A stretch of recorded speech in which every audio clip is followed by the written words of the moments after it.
Hey Dumpster Dwellers, as promised, here is the Q&A with Shaun Weiss at the Crypt Video Rentals heavyweight screening that we did. Just want to say thanks so much again to Crypt Video Rentals, Tapes from the Crypt, Retro Release Video, and Vintage View Cinemas, and of course all the people at Philomoka for having us. It was a really, really good time. We got to hang out with the real Uncle Tony. Uncle Tony from Hack the Movies I'm talking about, by the way. So we all did that together, and it was a really fun time. And yeah, it was great. So we hope you enjoy this Q&A with Shaun Weiss as much as we had hosting it. And thank you so much for watching and listening and all the support you guys give us. So without further ado, here's the Q&A with Shaun Weiss from Crypt Video Rentals. It really does.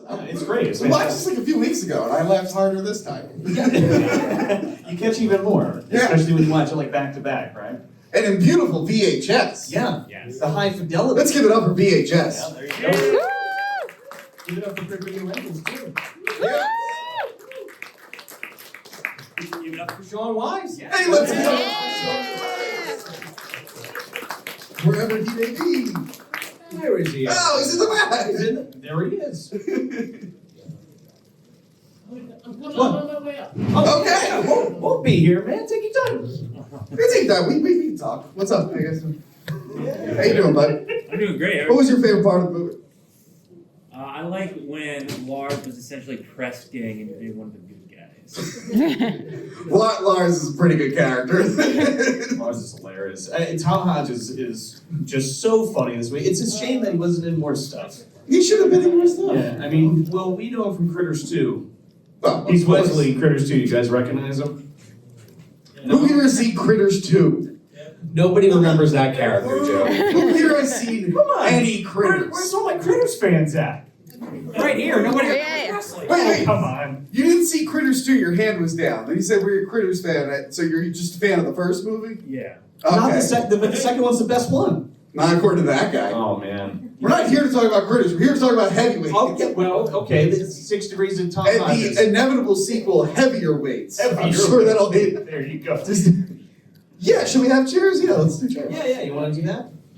I wasn't sure if we were standing or chairing. He's gonna sit. Oh, yeah, sure. Oh, okay. You want to bring him?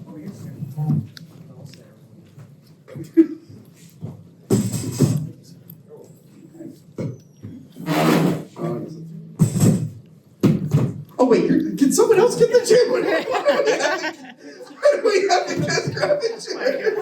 They make heavyweights too. I won't be doing chairs.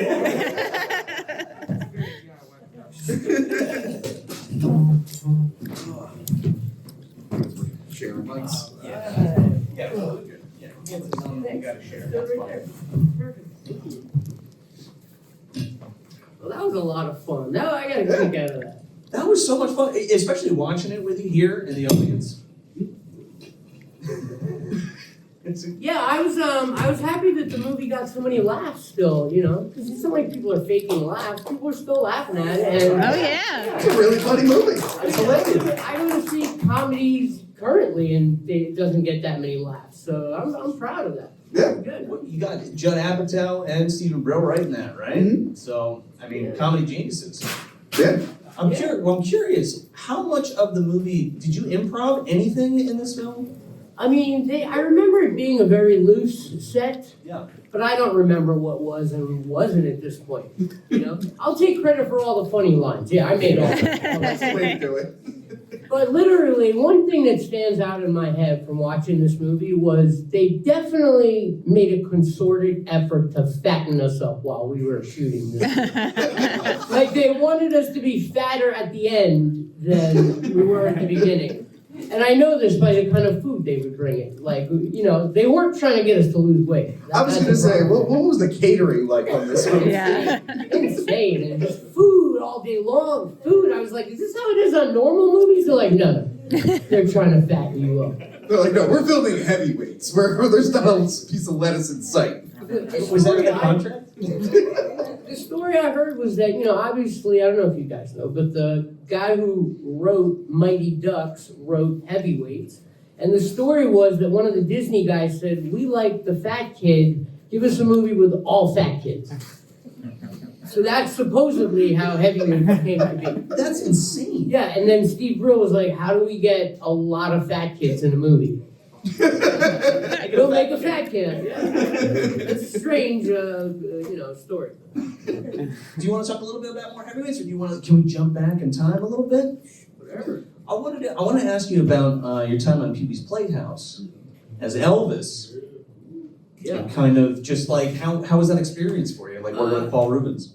It was strange. I was telling somebody today that I remember that like it was yesterday.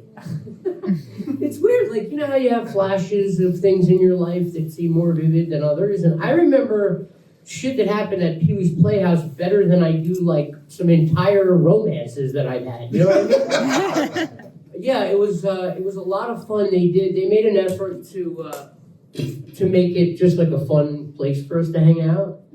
And I had just seen Pee-wee's Big Adventure, and I was, 6, and I got the call that I was going to have an audition with Pee-wee Herman? What? It made no sense. My mind was blown. And so I got very excited about this audition, and I learned my lines, right? I learned every word on the page, his lines, my lines.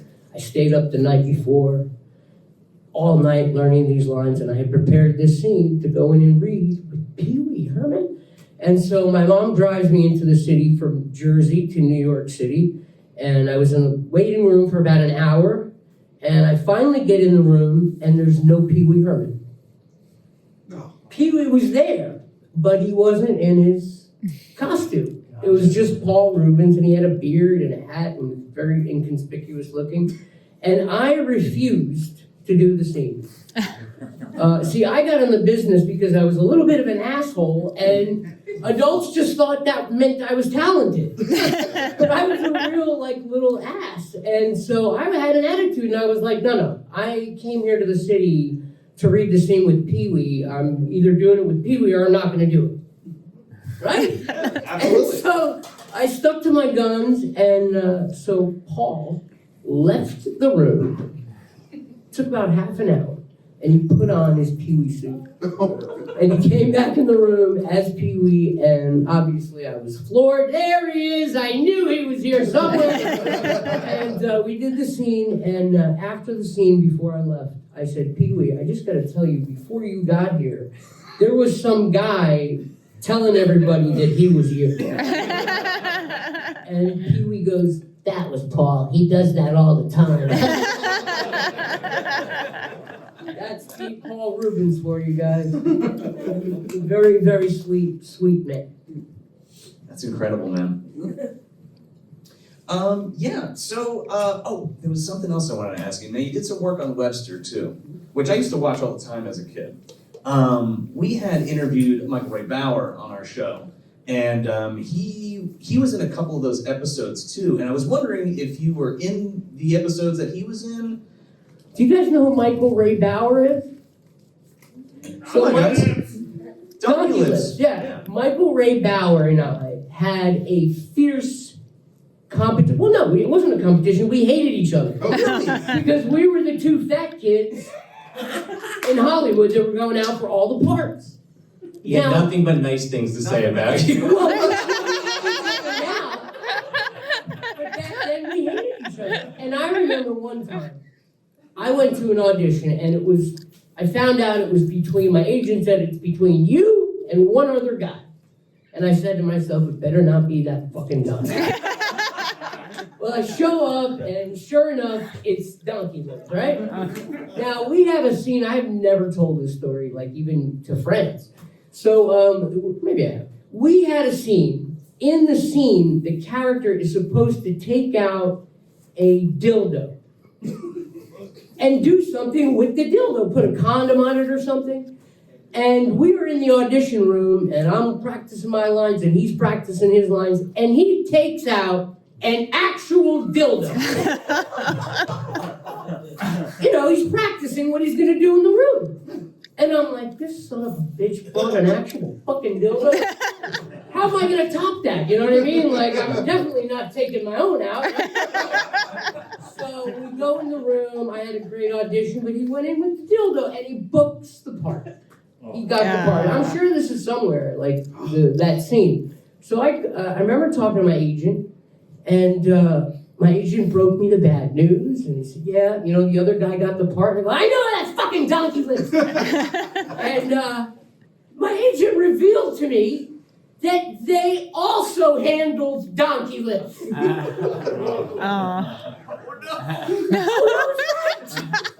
You mean you sent in the guy that got the part from me?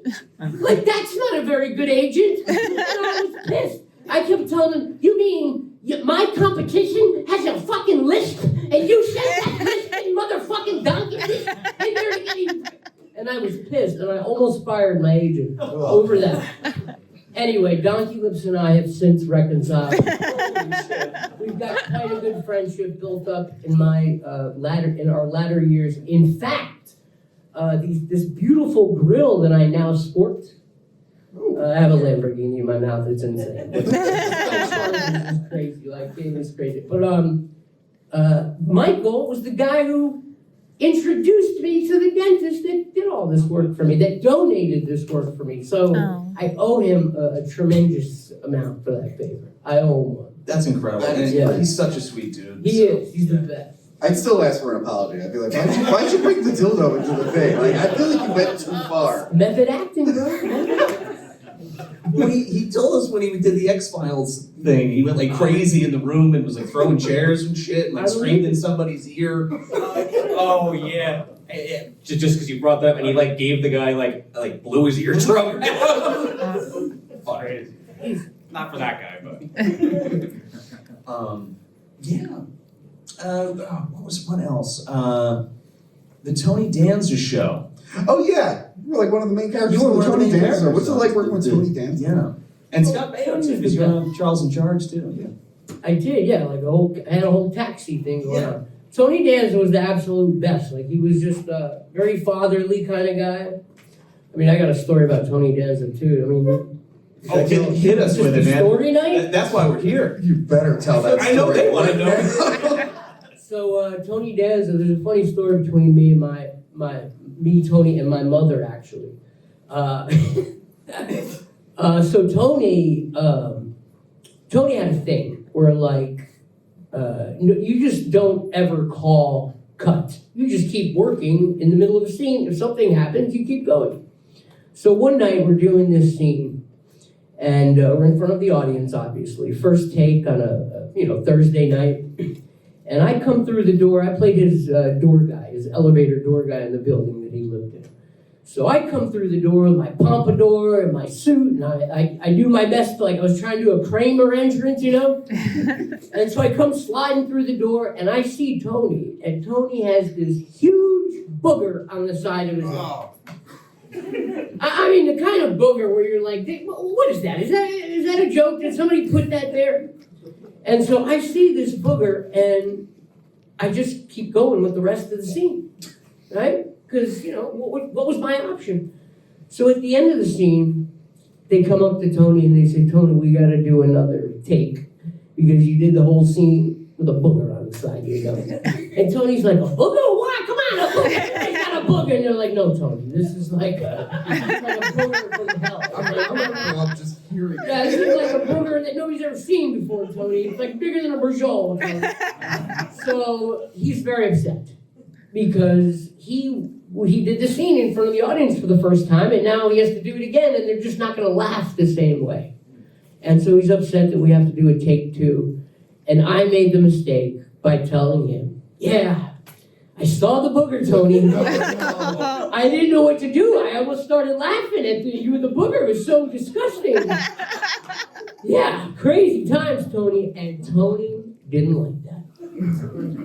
Tony's reaction, he said, what the hell is the matter with you? Why didn't you say something? I'm like, say what? What was I going to say? He goes, say, hey, you got a big booger on your nose. I go, Tony, I'm just the door guy. I can't in the middle of a scene be like, cut. Tony's got a booger on his nose. And Tony tells me, yeah, you can. You can, because I'm the star of the show, and if I have a booger on my nose, it's no go. We're not going to just cut to the doorman for the whole scene. Well, I didn't really understand. And Tony got, the way he told this to me, I kind of left this part out. He was, right in front of the audience, he was telling me, and he was kind of grilling me with his finger in my face, like, how dare you, like that kind of shit, in front of the audience. Well, my mother was the kind of lady that was not afraid of little Italian boxer guys. And so I left the stage. It was kind of an embarrassing situation.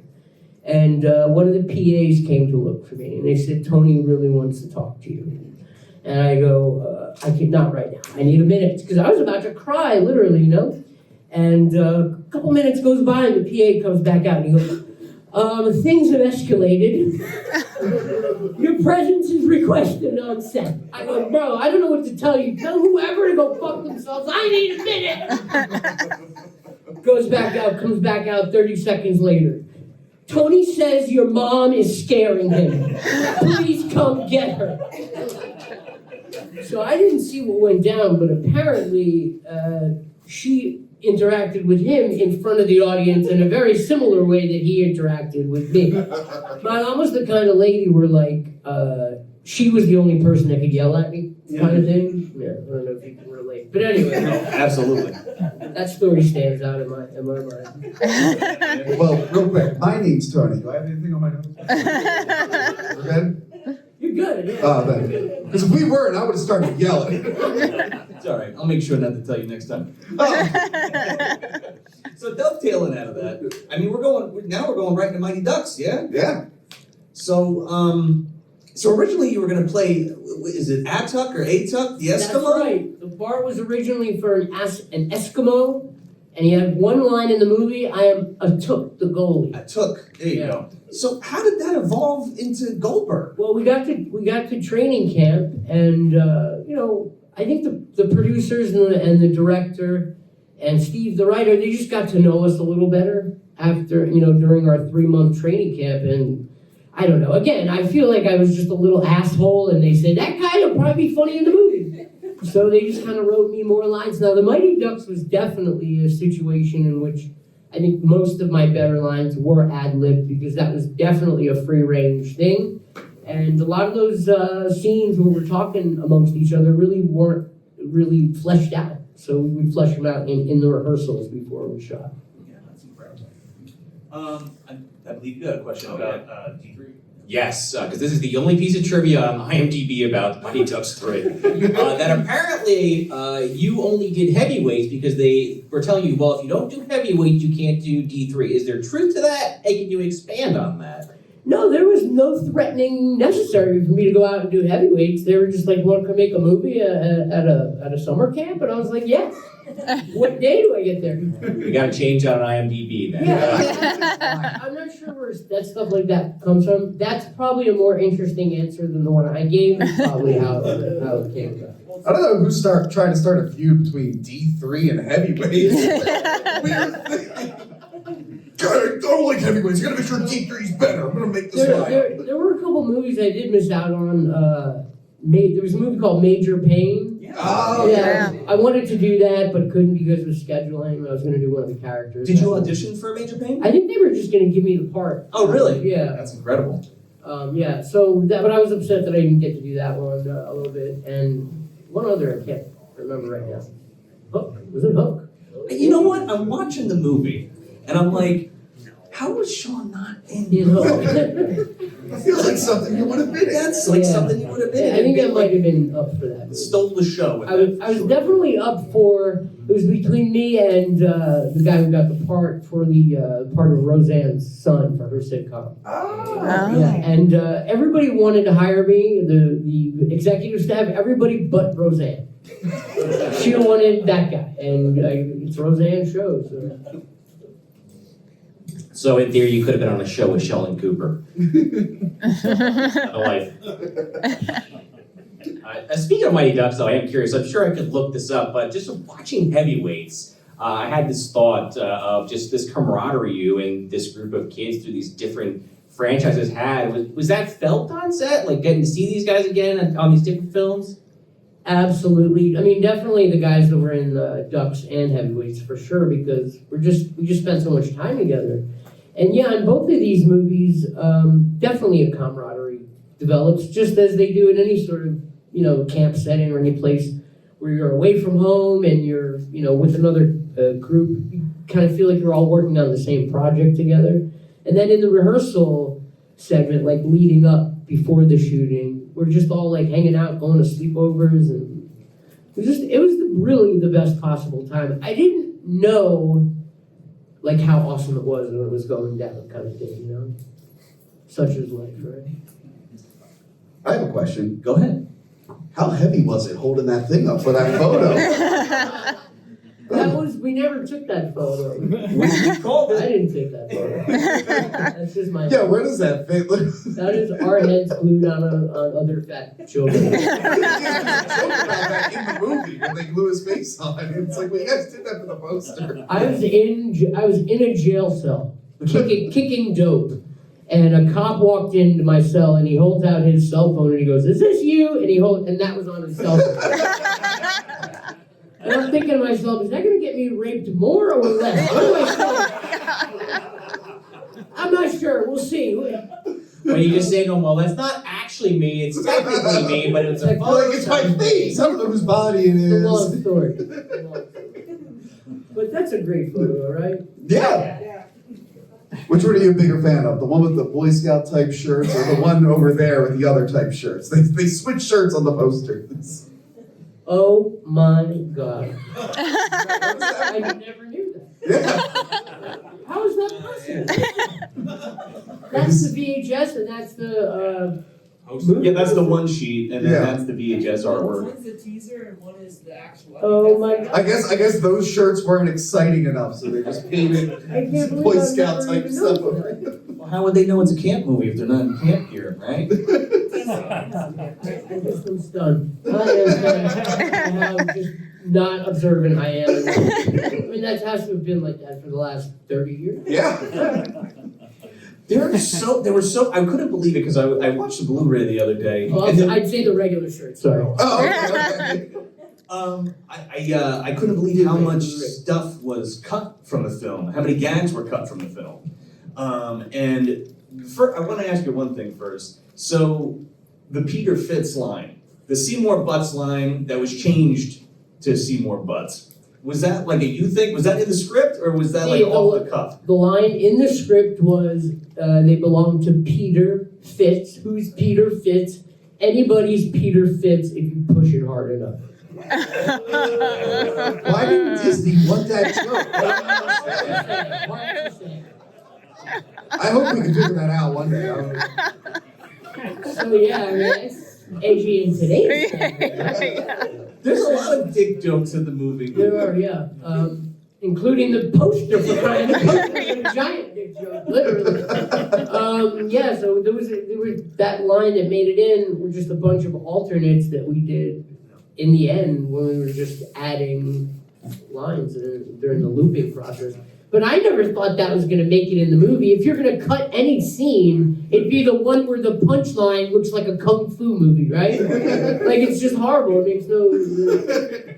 It was pretty obvious. I didn't notice it as a kid, but watching it now, I'm like, oh, that's not. It has to be. I'm going to put this out there. In modern cinema history, it's got to be the worst, most obvious dubbing. Can you think of another example where they would just let that shit into the movie? Like dubbing wise, I'm thinking of Sigourney Weaver in Galaxy Quest where she says "fuck this," and it's clearly still her saying "fuck this," but they changed to "screw this." That's the only thing I can think of. That's a pretty bad Yeah, one. but this is like... This was like a whole sentence, not one word. I can't even. They cut two different angles together to try to make it work. Yes. Yeah, they totally cut out Ben Stiller's face. You don't see it at all. Yes. It's like, oh, I can't fix that. There was a scene, though, where you do the sit-up game with Lars in the bunk, and he sits up into your ass, and you fly across the screen. Oh, yeah. Oh, that's right. I totally forgot about that. Dude, it was bizarre when I saw it. Dude, that was like... They hooked me up to like a Matrix suit. So So it was you. That was before the Matrix. Keanu Reeves must be coming to you for experience. That shit on me in the past. Before we put Keanu Keanu in this. Put Shaun Weiss in it first. Throw him in the thing, just throw him across the room, go. I forgot about that, but like I had to sign all kinds of releases and shit. Yeah, they had to like trick my mom, make sure my mom was somewhere else. That was nuts. And also like for the scene where I take my pants down, thankfully the director requested that I wear a nude belt, right? So that my actual junk wouldn't be in the face of Ben Stiller. So at one point I had to try on the nude belt so the director could see if it was okay for camera and if he could. That was awkward. I had to go into a man's trailer and pull my pants down with basically a pair of bikini briefs. Skin-colored bikini briefs. Which part's the awkward part? I don't know. Skin-colored. I understand why purple is. I have one question. Did you actually get to use the blob, and how many times did you guys jump on the blob? I'm gonna be real, I never got to use the blob. I wasn't in the blob scene, and people were going to the camp to use the blob on the weekends, but I'm like, look, I'm just gonna have my weekends. So I just never did the blob. Regretfully. I wish I had done it. You couldn't spare one weekend on the blob? I could have. That's the sad part. I said regretfully. I don't have too many regrets in life, but that's one of them. It's interesting on that note, your character, for whatever reason, you and Sims are the only ones that seems like that don't take the bus in. You know why that is, or it's just, this is where you show up? I don't know why that is. Probably there was another scene that got cut out that explained that. Oh, okay. I'm getting a flashback where my parents were in the movie. You Maybe mentioned my your parents parents. dropped me off. Yeah. Yeah, maybe my parents dropped me off. But no, that's a good observation. Also, had you seen Cuckoo's Nest before you did that lobotomy scene, or was that all brand new to you? Brand new, and I wish I had. I would have like tried to homage it more. Yeah. But that's clearly where that is. Oh, yeah. Clearly, yeah. Spoiler for the end of one of Food of the Cuckoos. Yeah. I'm sorry if I spoiled that. The Native American Mercy kills him. I'll make sure not to spoil that part. So I guess this is where your relationship with Judd Apatow bloomed, and then that kind of dovetailed into Freaks and Geeks. You want to talk a little bit about that and your experience there? Yeah, I mean, he was very nice. He hooked me up with a job on Freaks and Geeks. The show that Time magazine called one of the top 100 TV shows of all time. It's on a lot of people's best TV shows. A show that gave birth to the careers of a dozen superstars, and a show that I quit after season 8. Might have been a bad career, but yeah, I got my manager told me, he's like, I don't think you should do Freaks and Geeks. I think it's a bad move because you're not a freak, you're not a geek, you're just kind of like doing walk-on parts, and I just don't think you should do it. So you should quit. And I was paying the guy a lot of money, so I did what he told me to do. Well, you did do some really funny comedy bits in 2015. You had a web series. Yeah. I thought it was really funny, man. I was watching some episodes of that, and I was wondering if you were going to pick that up again and do something I would love similar. to. It was really based on, inspired by my love for Curb Your Enthusiasm and Seinfeld. So it was basically like, what would a guy like Larry David be doing in LA if he didn't have $500 million? Right. Yeah. So it was just kind of my take on it. And I wanted to be the first guy to take like the half an hour format and do it in half the time, but have it feel like you watched a full episode or something. So you can watch it. I would love for you to watch it. I'm proud of it. It's called What About Weiss? It's on YouTube. And yeah, if you do watch it, let me know what you think. Definitely check it out. I watched a few episodes. It's really funny. Episode number 5 is my favorite. I got Ron Jeremy to play my dad. Oh my god. And it's based on true life events. My dad got kicked out of his nursing home for flirting with the nurse, whom he eventually married 3 months after they kicked him out of the nursing home. Oh wow. So I got Ron Back Jeremy. in after that. But speaking of Seinfeld, Jerry Stiller is in this, and I think I saw that you were in a couple episodes of King of Queens. Yeah. Do you have any funny stories with Well, Jerry yeah, Stiller? famously, Yeah. I told you that Ben, it was kind of anecdotal about how he didn't really know who I was by the time we finished the movie, but his dad definitely did not remember me. He did not even remember that he was in a movie named Edward. I was like, Jerry, so good to see you again. He's like, oh yeah, hey, how you doing, kid? I could totally tell I was what he was thinking. And yeah, he did not remember Heavyweights. I had to refresh his memory, but still, I don't think he remembered it. He is in like one scene. Like literally just one Yeah, scene. ending, right? When he comes in the end. No, it's just the beginning. Oh, the Jerry beginning. Stiller. Yeah. Oh, never let anyone sign your check. Yeah. Such a great It's one. like that in the promotional video, and that's all. And that's his Ben's mom too. You guys know that, right? Yeah, yeah. I mean, they're like, if you guys haven't seen like old Ann Mira, Jerry Stiller stand up and their gags Still together, funny. definitely Still check funny. it out. Yeah, a lot of that old shit you watch and you're like, ah. But that shit is like, it holds up. Just like Heavyweights. Woo!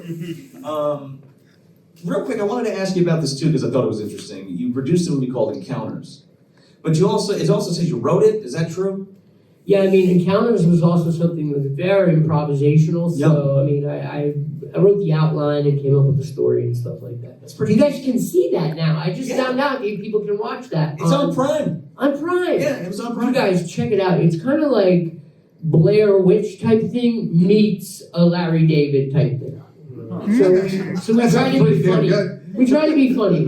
My wife loves found footage stuff, so we're gonna. Woo! Dude, it's found footage meets like funny shit. And I think it is funny and it is found footage. You know? Now that you found it on Amazon, it's found footage. Film, that found footage. I just found out like 2 weeks ago that was up. Yeah, it's I kind of made that before I checked out of Civilization, so to speak. So yeah, come to find out it's available.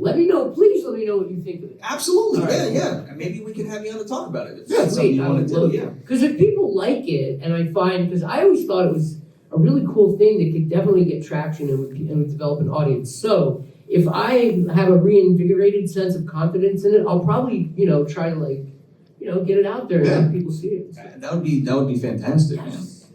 Well, speaking about acting and coming back to it, you were in Jesus Revolution last Yes. year, right? Yes. Do you want to talk a little bit about that and how that experience was This coming back? was crazy. I just got offered the role because they knew about my story, and there was a character in the movie that's a heroin addict, and he recovers in the movie. So I think what's cool is a lot of the Heavyweights fans are starting to grow up and be executives in Hollywood. So I'm starting to get some phone calls, just come in and do it. So that was like what this was. And it was the first time I was on a legit movie set in a while. Man, I gotta say, that shit's good work if you can get it. It's good work. They flew me in 3 days and I was there for like a month. I saw the schedule, I'm like, did they make a mistake with the itinerary? There's no way they're gonna pay me for a month, are they? And they're like, yeah, well, it's COVID and they're not sure what scheduling. I'm like, say less! They literally just put me on vacation in Georgia for like a month. And I got baptized legit by the guy who the movie's about. Right? He's like, do you want to get baptized? I'm like, 100%. So they baptized me in front of like 700 extras that were all members of his actual real life congregation. And getting baptized was amazing. About half an hour after I got baptized, somebody told me what getting baptized means.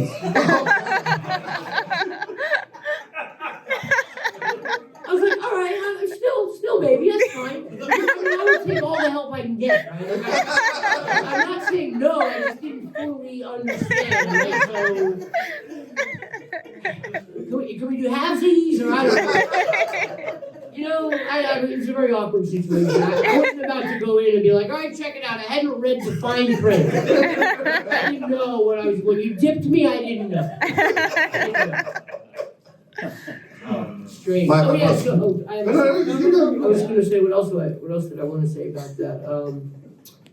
And then I showed up at the premiere with a porn star. Like you do. Wait, which one? Her name's Margot Robbie. Not to drop. Oh no, wait, not Margot Robbie. Oh, That's totally not her name. That is totally not her name. It's Bobby something. Wow, that was totally it wasn't Margot Robbie. I kept pretending all night. Bobby something. you must have hung out with Margot Robbie like the week before Yeah, and she mixed it up. she was on my mind the whole She was time. still fresh. But I don't know what possessed me to do this. I wanted to go with somebody. I didn't want to show up on the red carpet by myself. And I was hanging out with her and some other friends in a coffee shop type group setting. And I mentioned that I had I needed somebody to go with. And she's like, "Oh, I'll go." And I couldn't be like, "No way, you're a porn star." You're embarrassing. I couldn't say that. So I showed up to on the red carpet to a Christian-themed movie. Good report.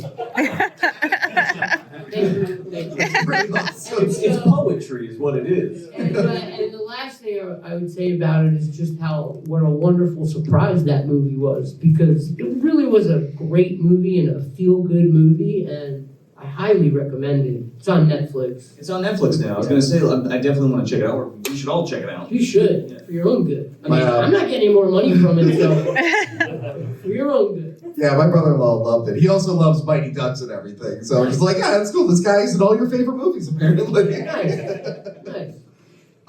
You had a stand-up tour last year Yeah. called Mighty Weiss. You got any dates coming up this year? I'm What's the working plan? on dates. Probably for the Christmas time, I'll do a tour like in the Chicago and maybe this area, Philly, New Jersey. Chicago, like Christmas? Yeah, Can you it's tell? gonna be windy. You know that. But a lot of these places you have to book like 4 or 5 months out in advance. So that's kind of what I'm doing. Keep your eyes peeled. What But is- I would hope, and you guys, that would be a huge favor if you went on my Instagram, it stayed posted. And if I came out to do stand-up and I looked out to the audience and it looked similar to this, I'd be like, yo! So that'd be cool. If you're close enough, we're getting tickets, man. We'll be there. Nice! My ShaunWeiss.com, Instagram right? is just ShaunWeiss.com is my website, but my Instagram is just my name. That's awesome. So I guess if you guys don't have anything else before we... I guess I just have one last Yeah. question. Okay, say Disney comes to you and they're like, we want to do a heavyweights series, heavier weights, it's a continuation. Will you come back as your character? Are you saying yes or no? I don't know. It was a character I did when I'm fucking cool! Jesus! Holy shit, I just got a boner just thinking about it. Oh, look, heavier weights. We're doing it. We're doing it. That craft service. It would honestly be like awesome. And I've been drafting ideas because I want to pitch them like a heavyweights too. Oh. I'm gonna start like yelling at them about that. I think because sometimes the squeaky wheel gets the grease, or the fat kid gets the sequel, So I'm gonna work on this. Dude, if people will watch Good Burger 2, they'll watch Heavyweights, right? Right now? I would. Oh, yeah. Yeah, would it be cool if we took some questions from the audience? I would appreciate it. If we could. That'd be great. We got any questions out there? Not a one. Come on, put the hand. Yes, Hey, you. you guys did a good job asking all the hot button questions. Thank you. Thank you very much. My question is about a lot of the cool T-shirts in that movie. Did you guys get to keep any of the Percocet shirts? I don't know if it's apparent yet, but I'm not very good with T-shirts and T-shirt design. I apparently am not aware at all of what's on a T-shirt. What were the shirts like? Give me a scene that you can recall. The 8-ball, Stussy. Oh, the 8-ball and the Percocet one you just The mentioned. Percocet shirts, the Dragon shirts. I got to keep a lot of those clothes, and I actually rocked that jogging suit in real life. I was going to ask about that. Nice. I was literally going to. I was like, how much did you rock that dress? Yeah, I enjoyed that jogging suit for a few months after that. The crazy thing was, right after Heavyweights was based on a camp in New York, upstate New York, called Camp Shane. And maybe a month after we wrapped making Heavyweights, I actually went to Camp Shane. And And I did all the shit that was in the movie. All of it. And there are real people that went to camp with me. So it's not like I can just make that up. Like, there's people that can attest to all that. Like sneaking out and running to Taco Bell and coming back and hiding the food in the bunks and chipmunks download. Now we did all that shit. The sit up in the face with the counselor. I did that to some man. I did that.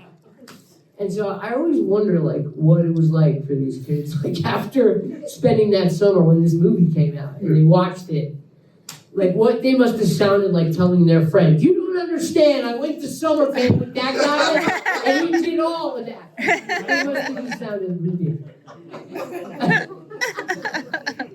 So yeah, dude, t-shirts, but I have contacted the Stussy people recently, because somebody told me, they're like, "Bro, you were doing a lot of Stussy and heavyweights, and you should hit them up and see if they want to like send you free shit."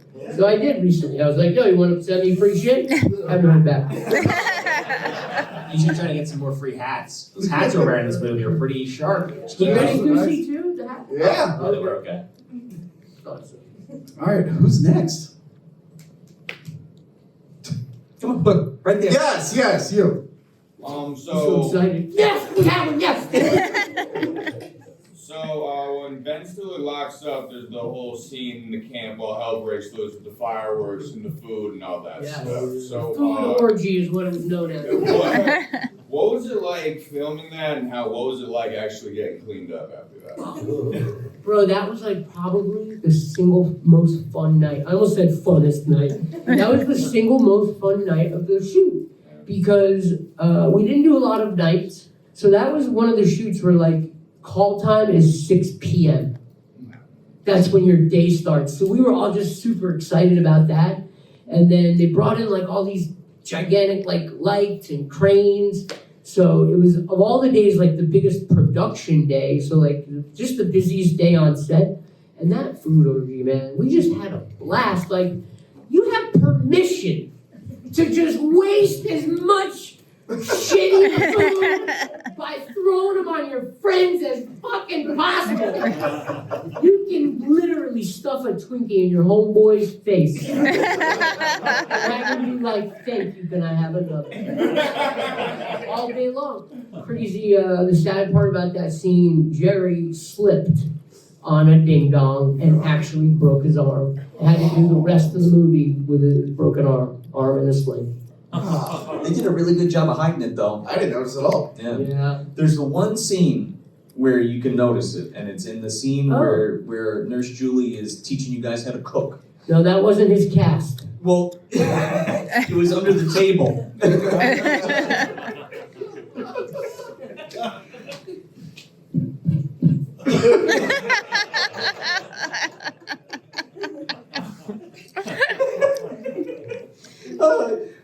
Got any more? Yes, all the way in the back, man in the glasses. Do you think that Ben Stiller used this role to put into dodgeball?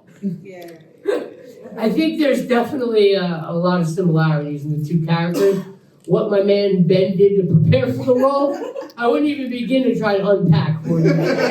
But I know this. I know that Ben was not happy with the final product of Heavyweights, and he did pretty much everything he could to sort of distance himself from it. For instance, he didn't go on a publicity tour. And I think the reason he gave, was that he had been to a test screening of Heavyweights, and during the scene where he comes in at the end and starts stepping on the glass, he said little kids started crying and their parents had to take them out of the theater. He said after that he just didn't feel like it was a safe career move. So I don't know, maybe I mean, it didn't really hurt him. There was a whole scene that was cut where he tries to kill Jerry and Jeffrey Tambor with a bow and arrow, and they drop a chandelier on him. See, that might have been in the original draft that they deleted. But yeah, I don't know. What was it? Oh, Dodgeball? Yeah. Believe it or not, I have not seen Dodgeball. I've seen clips of it enough to know that it's a very similar character that he's doing. It's like he used heavyweights, yeah. Yeah, big time. Yeah, he was testing it out there. Yeah, for sure. Anybody else? Right there. Being that it was like an ensemble cast of kids, are you still close with any of them, or keep in touch with them, or? It's very much like a family. Like some of them were closer together, and others we wish we'd never met. No, I'm kidding. We see each other once in a while. There's some guys I haven't seen in a long time. I live out in LA with Aaron, who actually just moved. I used to see Jerry a lot. We used to hang out together and be bros. Especially when I got into recovery, he was very helpful. He was like one of my only sober friends right when I first got clean, and did a lot to sort of like help me get back on my feet. Like bought me clothes and got me a gym membership and did real shit. My boy, right? So, you know. That's amazing. You're watching a real friendship get forged. Really sweet. And I also was reminded this evening, not to be a buzzkill, but we're kind of wrapping things up. Yeah. I was reminded about Sam, our good friend Sam, that he's very missed. So that was a real tragedy back in 2018. That's one of the things I didn't know about because, like I said, I was checked out during that time. So found out about that only a few months ago. So tremendously sad.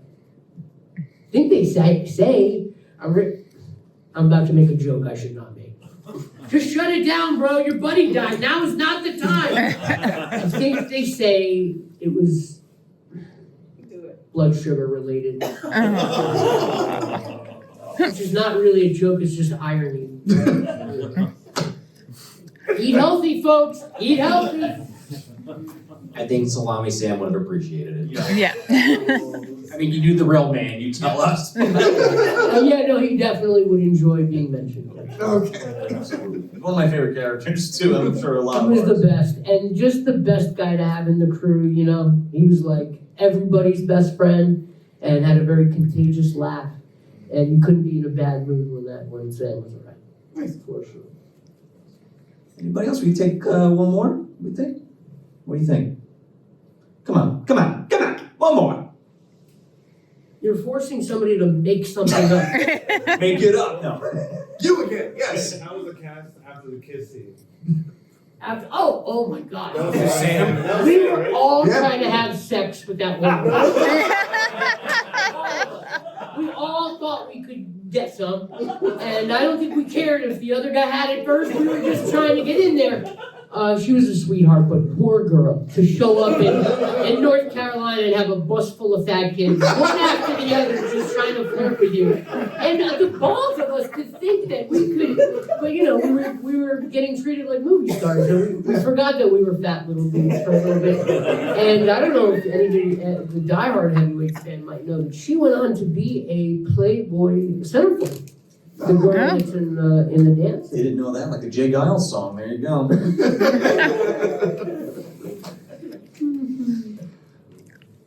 Okay. All right. I think that was good. Shaun Weiss, everybody.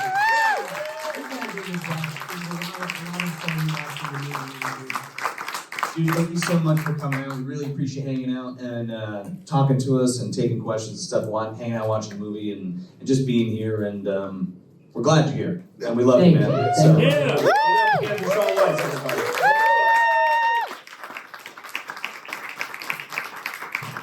And thank you very much to Crypt Video Rentals and the Philomoka.